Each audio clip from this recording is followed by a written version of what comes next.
Bien le bonjour à toutes et à tous, Valentin Franc, très heureux de vous retrouver pour ce jeudi 28 février 2019.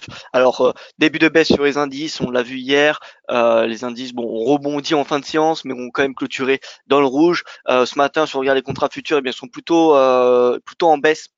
Voilà, les marchés actions européens qui devraient ouvrir quand même en importante baisse, hein. Pour le coup, on a les devises refuges qui surperforment.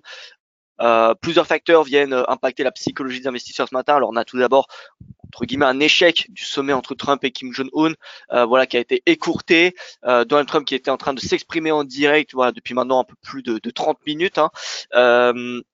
C'est partagé son discours, voilà, il n'y a pas eu de communiqué commun, il n'y a pas eu d'accord, voilà, il y a pas un sell-off, mais en tout cas, ça ne contribue pas à rassurer les investisseurs. En plus de cela, on va le voir, mais on a le principal négociateur américain qui a déclaré que les États-Unis et la Chine étaient encore très loin d'un accord. Donc voilà, finalement, l'appétit, l'espoir s'atténue. Alors il n'est pas, voilà, on a toujours de l'espoir. Enfin, le marché a toujours un espoir qu'un accord commercial soit trouvé, mais on voit que c'est pas aussi simple que ce qu'on aurait pu imaginer avec les dernières news que nous avons eues de la part de la Maison Blanche. Donc voilà, je vous propose d'en discuter au début de ce webinaire et ensuite nous passerons à l'analyse technique. Mais avant toute chose, comme vous le savez, je vous invite à prendre connaissance de l'avertissement égal sur le risque. Le trading avec effet levé, on fait toujours les gains et les pertes. Un compte risque limité prend un risque de perte du capital investi. L'investissement sur compte prend un risque de perte en capital. IG fournit exclusivement un service d'exécution d'ordre. Sa présentation est à titre indicatif et ne saurait être considérée comme un conseil ou une recommandation. Alors, voici au niveau des marchés, on a eu une baisse à Wall Street comme on peut constater surtout le Dow Jones qui a perdu 0,28%, c'est pas énorme. Chose assez intéressante, c'est que le VIX a baissé également. J'ai rarement vu ça. J'ai même pas souvenir d'avoir vu ce cas de figure où on a les marchés américains, tous les indices qui sont dans le rouge et le VIX également. C'est très très rare quand même.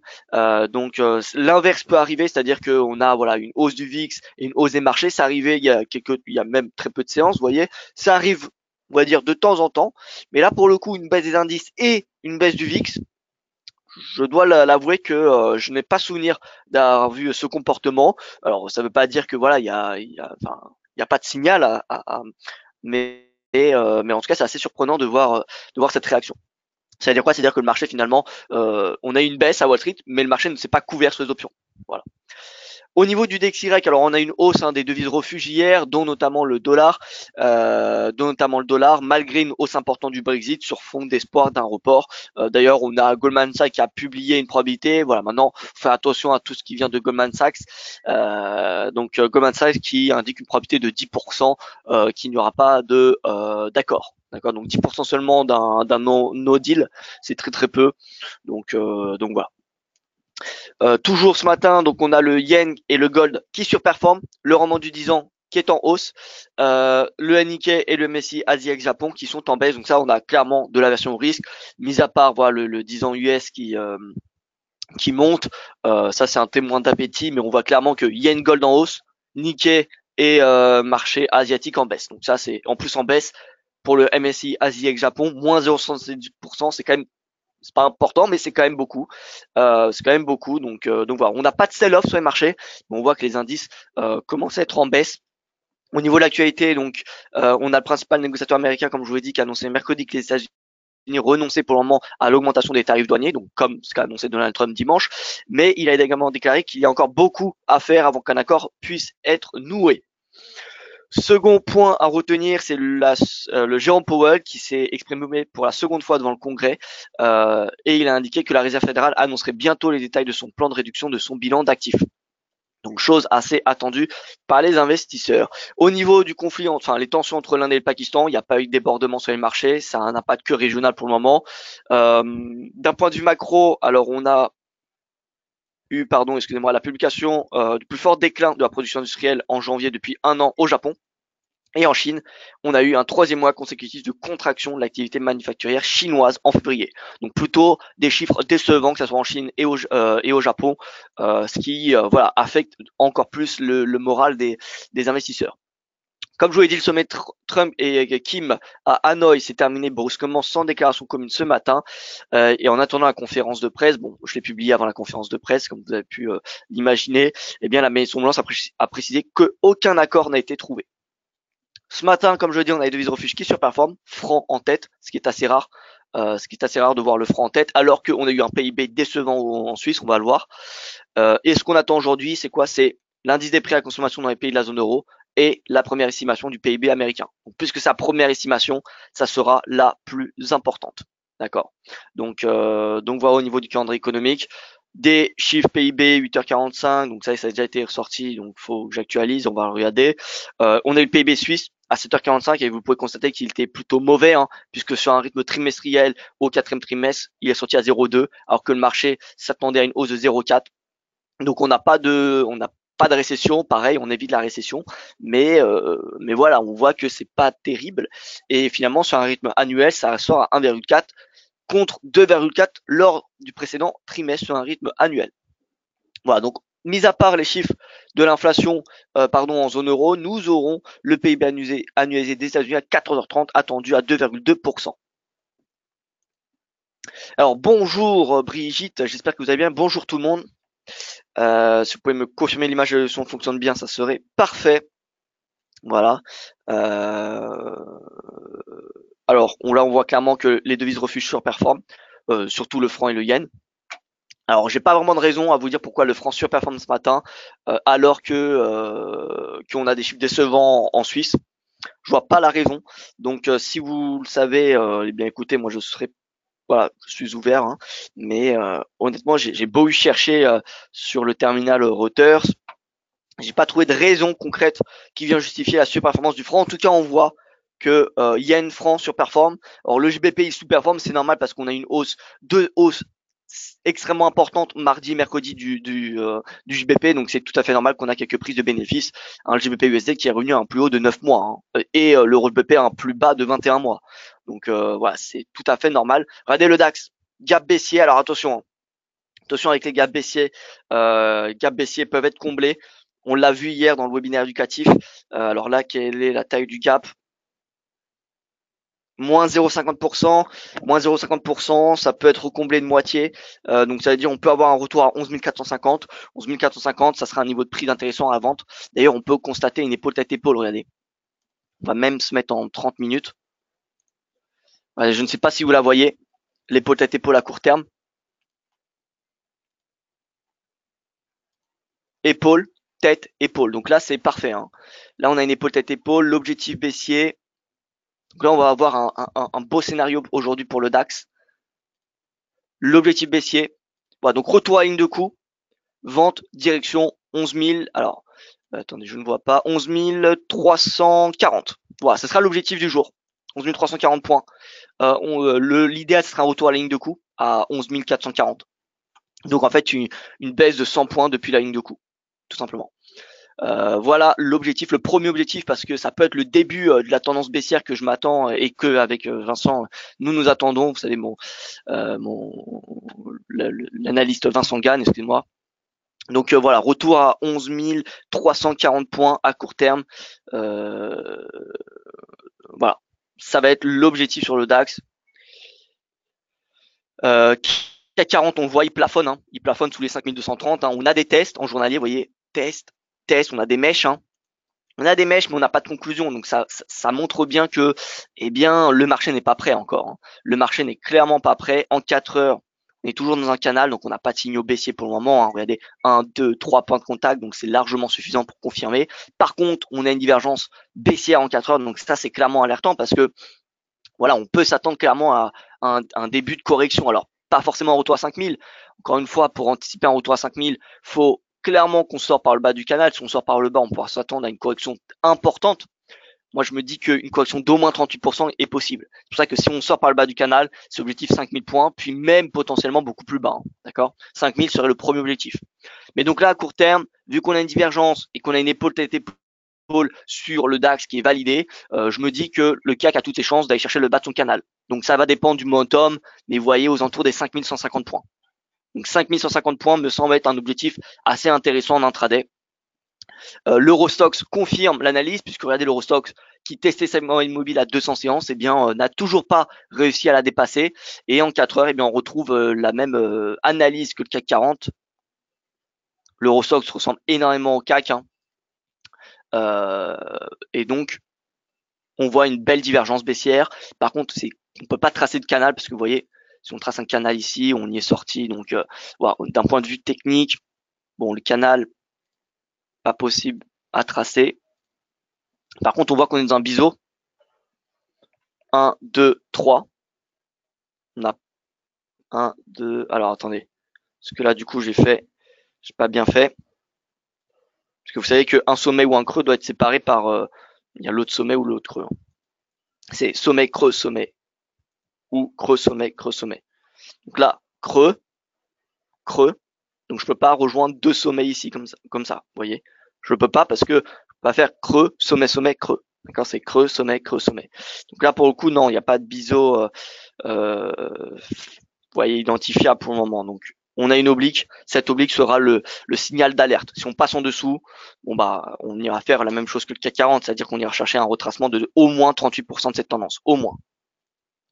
Donc là, on voit que pour un moment, depuis quelques séances, finalement, on n'a plus vraiment de motifs de hausse de la part des investisseurs. La plupart des annonces ont été pricées, malgré le fait qu'on a eu, vous voyez que on a un report du Brexit qui est dorénavant fortement attendu par les marchés, et donc qui est intégré dans les prix. Ça a été bénéfique pour la livre, mais ça n'a pas été bénéfique pour les marchés actions pour le moment. Donc voilà. Mais on voit que les espoirs de guerre commerciale, bon, il y a plus, ça a plus de soutien. La Fed, pareil, le prochain meeting de la Fed, c'est dans pas mal de semaines. Donc voilà, on a le temps encore il y a le temps pour une petite correction, d'accord. Et là, quand on regarde en 4 heures, vous voyez, là, on voit qu'on commence à faire une consolidation qui pourrait se transformer en petite baisse. Alors, à très très court terme,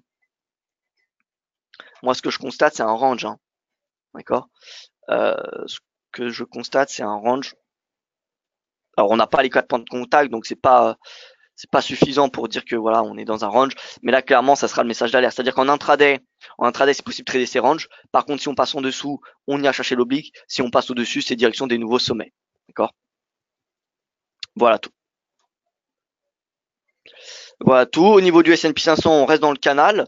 On est même en haut du canal. Pareil que le CAC, c'est-à-dire qu'on a des tests. On est dans la zone de résistance, mais on n'a pas, vous voyez, on n'a pas de poursuite de la hausse. Et là, on se transforme dans un biseau. Un biseau, le canal et une oblique haussière avec 2 points de contact. Donc ça y est, on est en train de faire. Voilà, on est clairement dans un biseau. En 4 heures, on a une belle divergence baissière. Voilà. Je répète ce que je dis depuis maintenant pas mal de séances, mais aux alentours des 2800, ça peut être intéressant pour les traders agressifs de vendre le S&P pour aller chercher les 2600 points. Ça fait un ratio de rendement de 5. D'accord. Maintenant, pour les traders défensifs, il faudra attendre une sortie de ce canal. Il faudra attendre une sortie de ce canal pour avoir un signal baissier très important. Pour le moment, voilà, on n'est pas, on a une consolidation, mais on n'a pas de repli. On pourrait faire la même chose que cela, vous voyez. On pourrait faire la même chose, c'est-à-dire une consolidation et ensuite une nouvelle hausse. Maintenant, je pense qu'une correction est quand même à envisager, est quand même à envisager, donc voilà. D'ailleurs, en journalier, on commence à avoir une divergence, j'ai l'impression, sur le S&P. Regardez un petit peu. Alors, on va se mettre sur du 7 périodes pour l'avoir un peu mieux. Vous voyez la divergence en cette période, on la voit, c'est beaucoup plus clair. Là, on voit bien qu'on a des sommets de plus en plus bas sur le RSI et les sommets sont de plus en plus hauts sur le prix. D'accord. Donc voilà, clairement une divergence sur le RSI.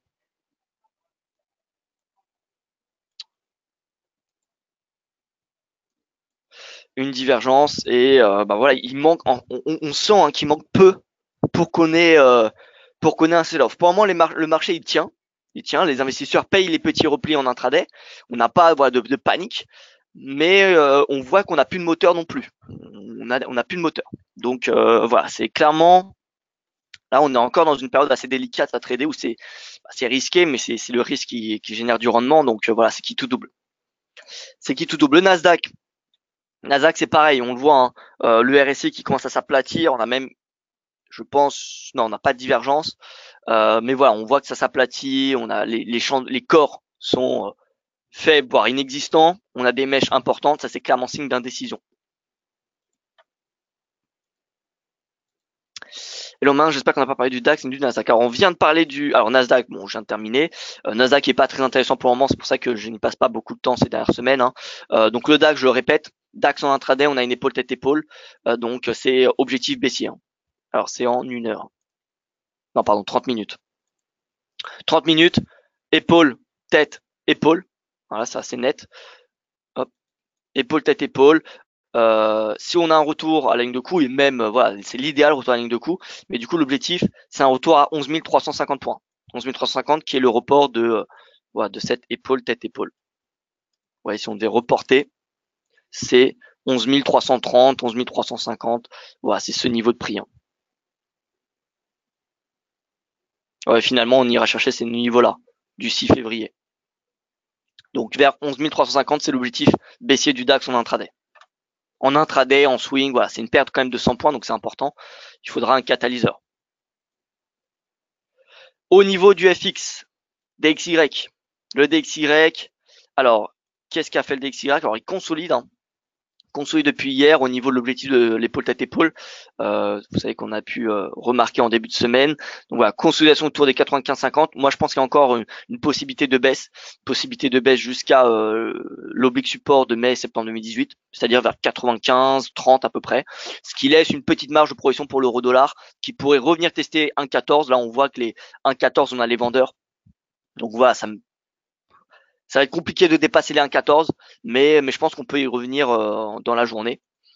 Et GBP, alors GBP plus haut de 9 mois pour le GBP USD. Plus haut de 9 mois, alors attention parce qu'on vient retester, on va venir retester cette oblique haussière qui est ni plus ni moins que vous voyez ce canal hein, dont on est sorti par le haut, puis on est sorti par le bas. Donc voilà. Et on voit d'ailleurs qu'en journalier, on a eu des vendeurs. Donc voilà, cette oblique sera un test important, sera un test important à surveiller puisqu'on voit que ça pourrait se transformer finalement en biseau. Un biseau. Donc voilà, c'est pas le moment de payer la livre. Faudra attendre un retour en bas, vous voyez, à cette oblique haussière qui est validée puisqu'elle a que 2 points de contact. Au niveau de l'euro GBP, alors l'euro GBP, alors on est à un plus bas de 21 mois. Hein. Vous voyez, on a même dépassé ce plus bas. Hop. Plus bas. L'idée, c'est que si on avait le breakout, ce qu'on a eu mardi, eh bien, c'est qu'on ait un retour en bas du canal. Puisque entre 0,86 et les plus bas de 2007, on a quoi? On a le bas du canal et on a 0,85. 0,85 que je vais afficher. Alors, 0,85, un seuil psychologique. Hein. 0,85, voilà, c'est l'objectif baissier. C'est l'objectif baissier à court terme. Donc là, l'euro rebondit, c'est normal. Comme je vous l'ai dit, on a eu une baisse très importante de la livre. Regardez, en l'espace de 4 séances, 1, 2, 3, 4, on a eu une baisse de près de 2%, d'accord, de l'euro face à la livre, pardon. Pas une baisse de la livre, c'est une baisse de l'euro face à la livre. Donc 2%, c'est énorme. C'est normal qu'on ait une petite correction, vous voyez. On peut avoir un pullback. Et si on a un pullback, il faudra réévaluer les fondamentaux, mais clairement, ça serait une opportunité pour passer à la vente et chercher 0,85. Vous voyez, c'est un support qui devient naturellement une résistance.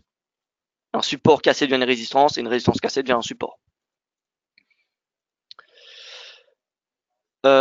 Alors, au niveau de l'USD-Yen, alors l'USD-Yen poursuit de la consolidation, vous voyez qu'il n'y a pas grand-chose à dire hein, sur l'USD-Yen. On était dans un triangle, on y est sorti mardi, finalement on repasse en bas, on rebondit. Bon là, l'USD-Yen, c'est voilà, c'est neutre. Hein. C'est neutre pour le moment, d'ailleurs je vais supprimer tout ça.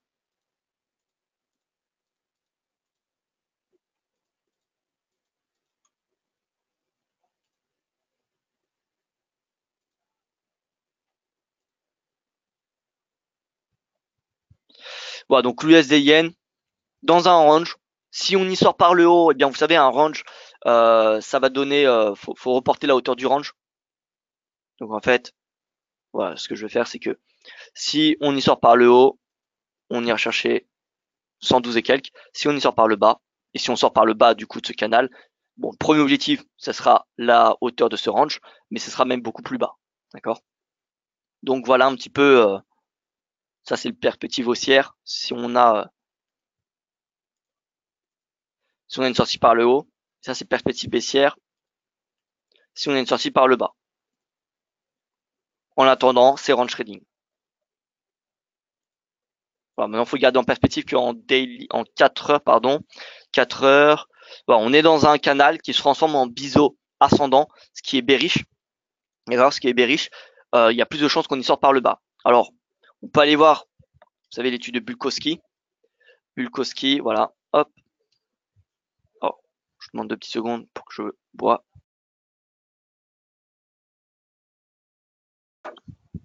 Voilà, alors. Donc, du coup, on va chercher le wedge. Donc Bulkowski, pour ceux qui ne le connaissent pas, c'est un, alors je ne sais pas s'il est trader. Bon, en tout cas, il a étudié tous les patterns. Il a étudié tous les patterns depuis 15 ans peut-être. Il continue, oui, étudié les patterns pendant 15 ans pour justement mettre des probabilités, des conseils pour le trading de ces figures. Donc si vous parlez un petit peu anglais, moi ce que je vous invite c'est voilà, si vous voyez une figure, une épaule tête épaule, qu'on va commencer d'ailleurs. Voilà, on peut mettre head busted. Non.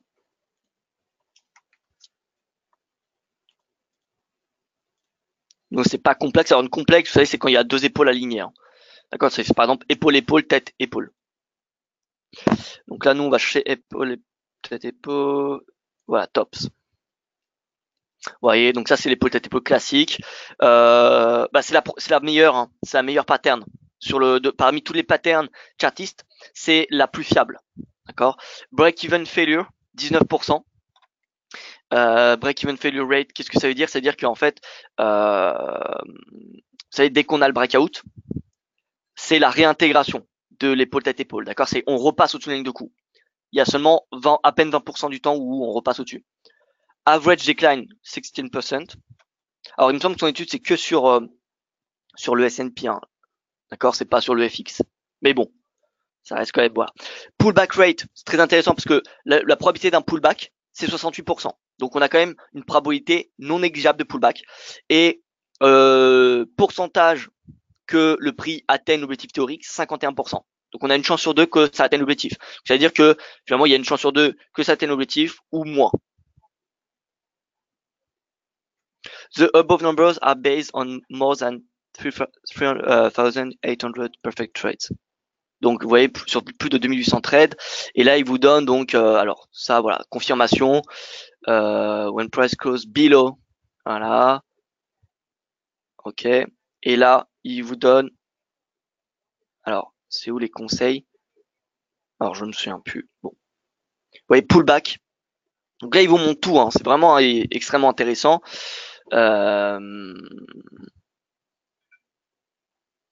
Et là, il vous dit par exemple pullback hurt post breakout performance. C'est-à-dire que quand il y a un pullback, ça affecte la performance. Donc c'est-à-dire que si un pullback eh bien il y a moins de probabilité que l'objectif soit atteint. D'accord?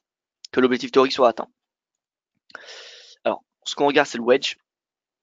Nous, on regarde le bullish wedge. Rising wedge.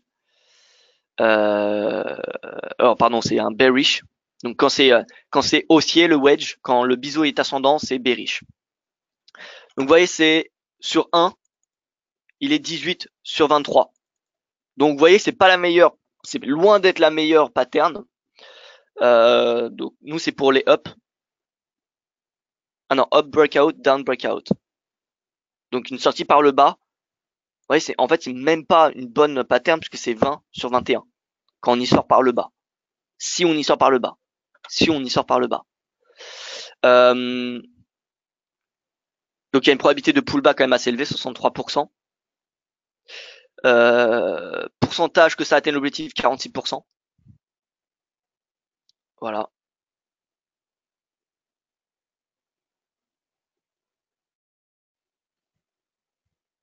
Bon, vous voyez que c'est pas une pattern extrêmement importante, hein. Donc là, l'objectif, c'est un retracement intégral, hein, du biseau. Vous voyez, c'est un retracement intégral, c'est A. Donc la probabilité, si on a un breakout, la probabilité qu'on atteigne A, donc le bas du biseau, c'est 46%. Donc pareil, un peu moins d'une chance sur deux. Bon, je vois aucune question pour le moment. Je ne sais pas si je les reçois. Euh, Ah, c'est parce que voilà, je les ai pas bien vus. Ah non, c'est parce qu'il y en a pas beaucoup.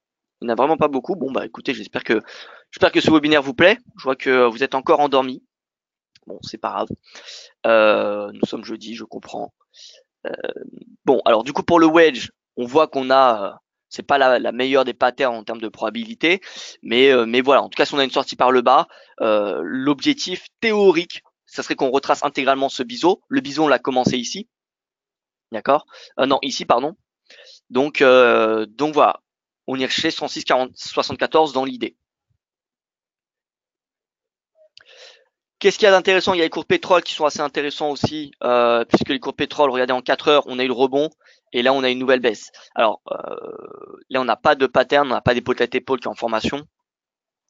En journalier, vous voyez que pour le moment, c'est haussier, hein, ça reste haussier. Tant qu'on est au-dessus des lignes de coup des épaules tête épaule qui correspondent aux résistances au sommet de décembre, pour le WTI ou le Brent, vous voyez, ces résistances deviennent des lignes de coup. Tant qu'on est au-dessus de ces lignes de coup, les perspectives à moyen terme restent haussières jusqu'à un mobile à 200. Puis l'objectif théorique de l'épaule tête-épaule inversée. Encore une fois, je vous ai fait voir l'épaule tête-épaule. Alors je vous ai fait voir le top. Je vais faire voir l'épaule tête-épaule inversée cette fois-ci. Donc tac, bottom. Voilà. Alors l'épaule tête-épaule inversée, bottom. Alors sur 1, alors not ranked. Donc il y a pas, elle est pas classifiée. 71% du temps, lorsqu'on a breakout, ça atteint l'objectif. Donc c'est énorme comme probabilité. 71%. 71, c'est énorme. Alors qu'est-ce qu'on peut regarder d'intéressant? Alors pour la confirmation, on a qu'on a le prix qui close au-dessus de la neckline, de la ligne de coup. Qu'est-ce qu'on peut regarder d'autre? Bien écoutez, je pense que c'est tout. Voilà, 71%. Donc là, l'épaule tête épaule inversée, elle est validée, hein. Elle est validée. Il y a un taux de throwback de 64%. Donc throwback, c'est l'inverse du pullback. Le pullback, normalement, c'est quand on a un rebond après un breakout. D'accord? On a un breakout baissier, on a le rebond. Le throwback, c'est quand on a une baisse après le breakout haussier. D'accord? Donc c'est pareil, hein, finalement. Nous, on utilise le pullback pour, enfin moi personnellement, je dis pullback parce que j'ai pas l'habitude d'utiliser, de dire throwback, mais c'est pareil. Donc en fait, on a une probabilité quand même de 64% qu'on vienne tester la ligne de coup. Chose qu'on a pratiquement fait, hein. On a pratiquement fait ça mardi, hein. Vous voyez qu'on a flirté avec la ligne de coup pour le Brent. Mais donc voilà, on a toujours cet objectif qui semble loin, mais d'après l'étude de Bukowski, quand même, hein, 71% du temps, une fois la pattern validée, eh bien, on va chercher l'objectif. Donc ça veut quand même dire qu'il y a 29% de chances qu'on n'aille pas chercher. C'est pour cela que je pense que le premier objectif,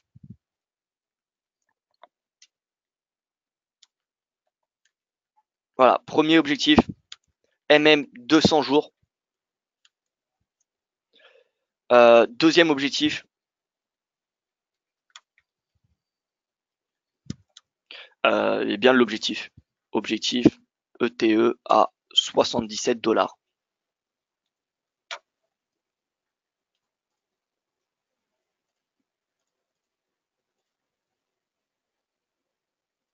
Voilà tout pour les objectifs. Donc ça c'est pareil pour le WTI, hein. Là on est sur le Brent, WTI, même topo, donc on va y venir tout de suite. Hop, WTI. Voilà, donc pareil, l'épaule tête épaule.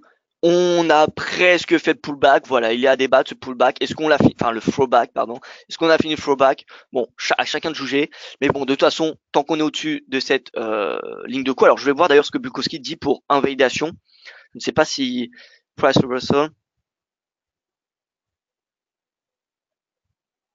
Non.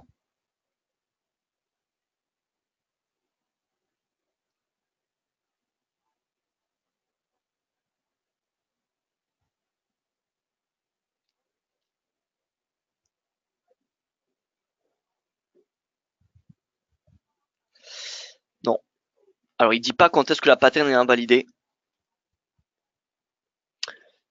Bon, c'est pas grave, hein. Ce n'est pas très grave.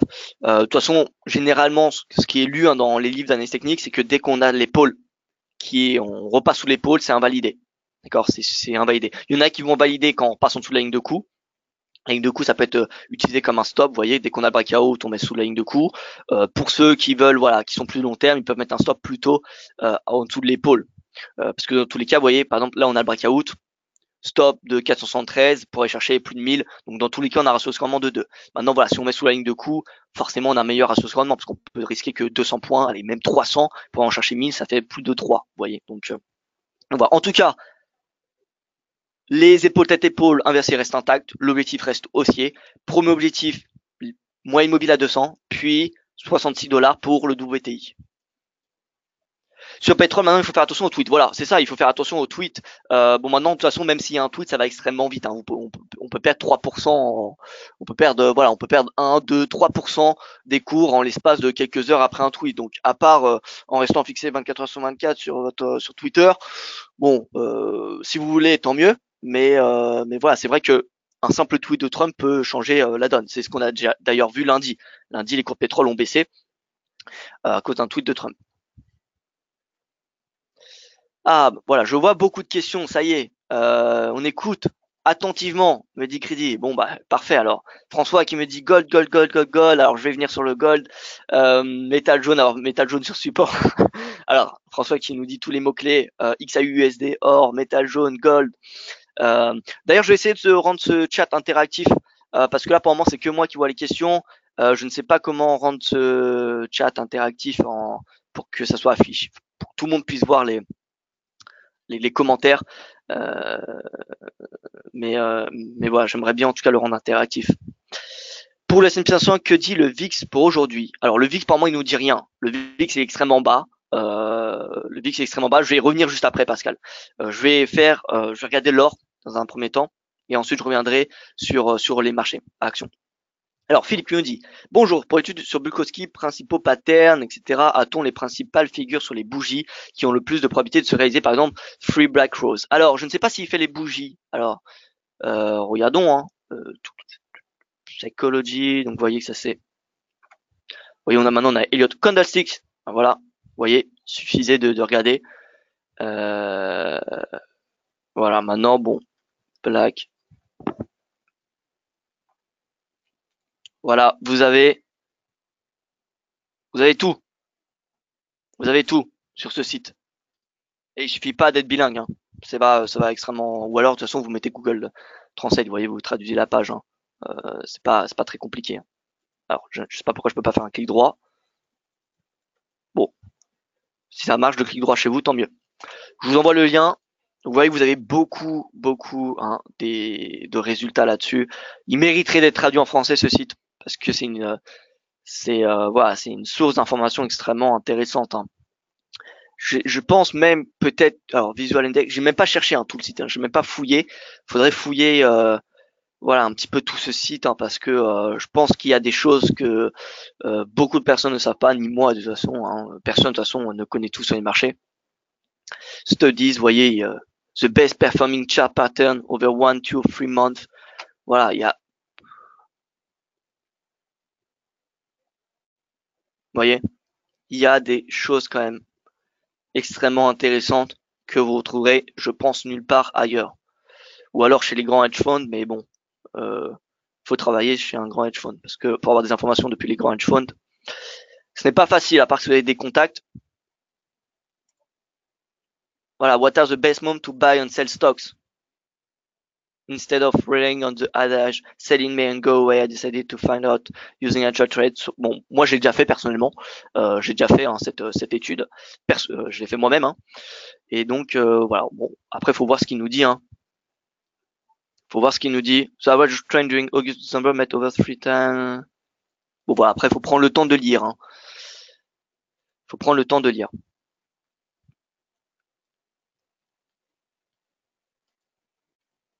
Le pétrole est en contrat à terme qui te coupe les positions. Oui, après vous pouvez le faire sur CFD ou alors vous pouvez renouveler votre position. Si vous êtes chez IG, si vous êtes client chez IG, vous trader le contrat futur pétrole, c'est fait automatiquement, c'est-à-dire qu'on vous le renouvelle. Ou alors vous pouvez appeler pour dire, pardon, vous prenez un contrat vous achetez un contrat pétrole qui expire voilà dans 2 mois, d'accord. Dès que vous prenez votre position, vous pouvez appeler le service client et vous dites voilà, vous voulez renouveler votre contrat indéfiniment. De toute façon, il me semble que IG force au renouvellement, hein, parce qu'il va pas, puisque c'est au nom d'IG, on va pas prendre les barils de pétrole, hein. IG va pas recevoir les barils de pétrole, donc ils renouvellent de toute façon. Ils renouvellent, mais ils vous tiennent au courant, ils appellent. Donc voilà. Il y a quelques années, le chat était interactif, il me semble. Oui, mais c'était pas le même système. Et là, actuellement, c'est GoToWebinar.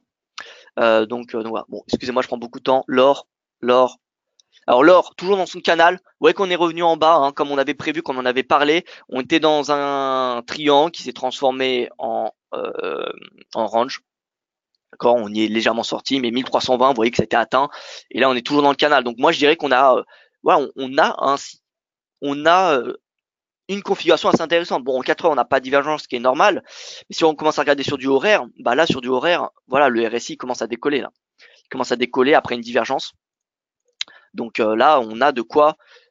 Voilà, moi je dis que un stop de allez 8 dollars pour aller chercher au moins 9.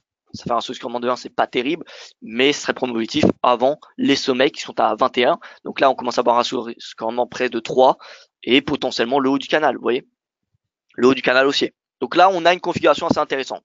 Ou alors, vous attendez le retour à 1320.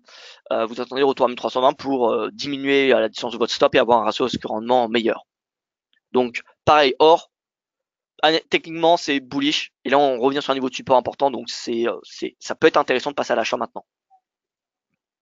Lorsqu'il y a une ETE, il faut une divergence sur le RSI obligatoirement. Non, pas du tout. C'est pas obligatoire. Maintenant, c'est vrai que quand on en a une, ça renforce le signal, puisqu'une divergence, c'est quoi? C'est un rebond du momentum. D'accord? C'est-à-dire que la baisse n'est plus soutenue par le momentum. Donc, c'est un argument en plus.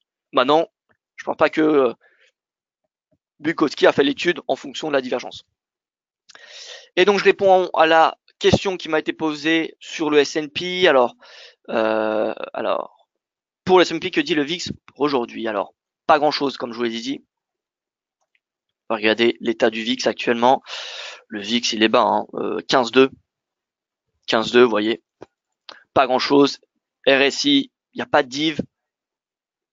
Il n'y a pas de divergence. Notre disparity index, bah, il est extrêmement bas, hein. Il est extrêmement bas. Nous, ce qui nous intéresse, c'est la borne à plus 10%. C'est quand on croise à la baisse plus 10%.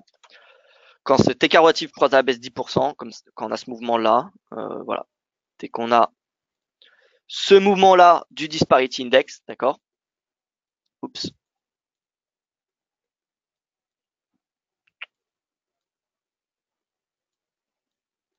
Voilà, dès qu'on a ce croisement à la baisse, c'est à ce moment-là qu'il faut payer les marchés actions. Enfin, en tout cas, c'est le signal de la stratégie.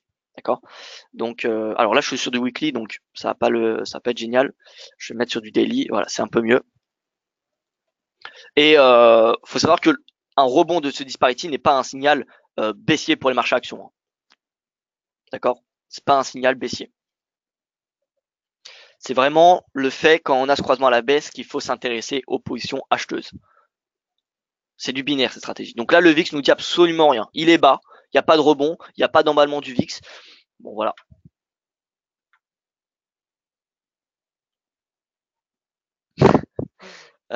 Donc voilà, écoutez, alors, on va refaire un tour sur le DAX pour voir où il en est. DAX, moins 0,46%, donc on a un pullback, on le voit, hein. Pullback en cours. Vous voyez, open, on revient tester la ligne de coup. Alors là, tout va se jouer à ce moment-là. Là, c'est la pure psychologie. Pour ceux qui ont vendu, vous voyez, l'épaule tête-épaule, là, on revient à la ligne de coup. Donc c'est qui tout double. C'est qui tout double. Vous voyez que dans l'étude de Bukowski, il a montré qu'on peut avoir un rebond comme ça, hein, d'accord? C'est pas parce qu'on repasse sous la ligne de coup qu'on est invalidé directement. D'accord? Donc on peut avoir un pullback au-dessus de la ligne de coup et ensuite repartir en baisse. Donc là, c'est la psychologie. C'est la psychologie, c'est la gestion du risque. En tout cas, on a le signal baissier. Donc voilà. Voilà tout pour ce webinaire. Écoutez, merci pour votre attention. Pour ce classique en une heure, vous utiliserez plutôt quels paramètres pour avoir des signaux crédibles? moi personnellement, j'aime bien les paramétrages de base. Donc voilà,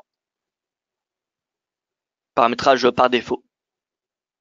Alors François, non, il n'y a pas de question, c'est bon. Merci pour votre attention. Je vous souhaite une excellente journée. Et je vous dis eh bien à demain pour un prochain point de marché. Vous retrouverez Yoav Nizar tout à l'heure à 1h, comme d'habitude, pour sa revue complète des marchés. Excellente journée à vous et à demain.